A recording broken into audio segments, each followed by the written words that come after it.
Il est évident qu'aujourd'hui, la typographie a la même importance qu'une image. Elle véhicule autant d'informations qu'une image.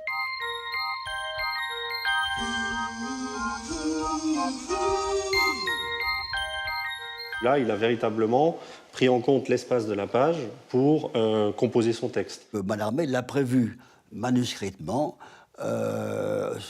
pour une lecture double page. On lit d'une page sur l'autre. Or, mon idée, c'est que c'est tout à fait l'écran de cinéma qui avait été inventé 2 ans auparavant, en 1995.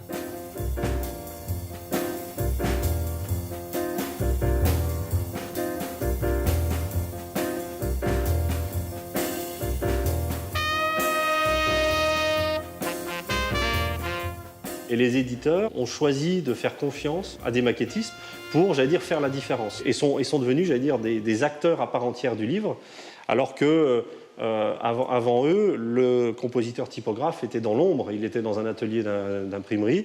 Là, d'un seul coup, le graphiste est mentionné au même titre qu'un auteur. On le voit dans certains clubs du livre, dans la plupart d'ailleurs. On voit d'après des maquettes de Massin, d'après des maquettes de Pierre Faucheux ou de Jacques d'Arche. Les grands livres de luxe, même maintenant encore souvent, sont des grands livres morts. Parce qu'on pourrait prendre 2 pages, en faire un tableau, c'est bien, mais quand on tourne la page, il n'y a rien de particulier. Alors que on jouait sur la surprise de l'acheteur.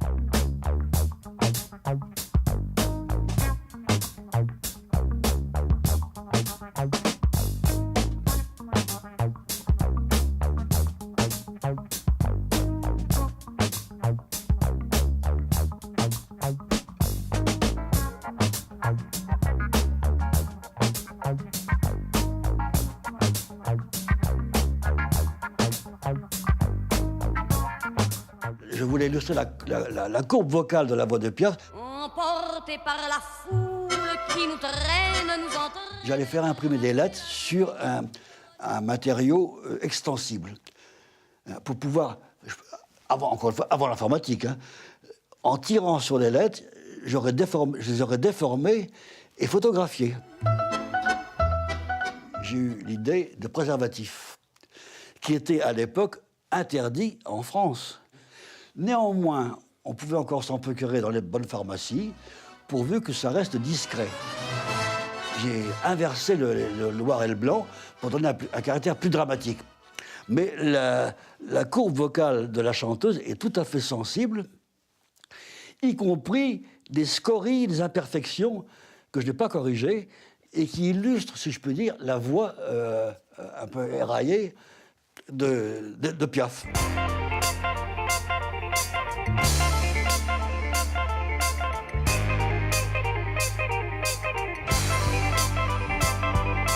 Il a vraiment détourné le livre comme un objet de création totale, autant à travers la matière typographique, la reliure, tous les paramètres qui font qu'un livre devient un objet de création, un objet de design.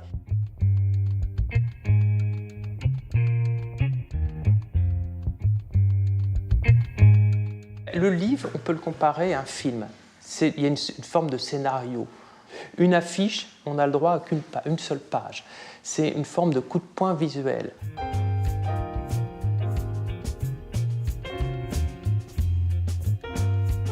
Des écrivains qui mettent le doigt là où ça fait mal. Et en ce qui me concerne, moi j'ai essayé de faire le prolongement de la typographie avec des empreintes de doigts, des traces qui font penser peut-être aussi à des impacts de balles et qui donnent l'idée d'une sonorité dans cette composition graphique.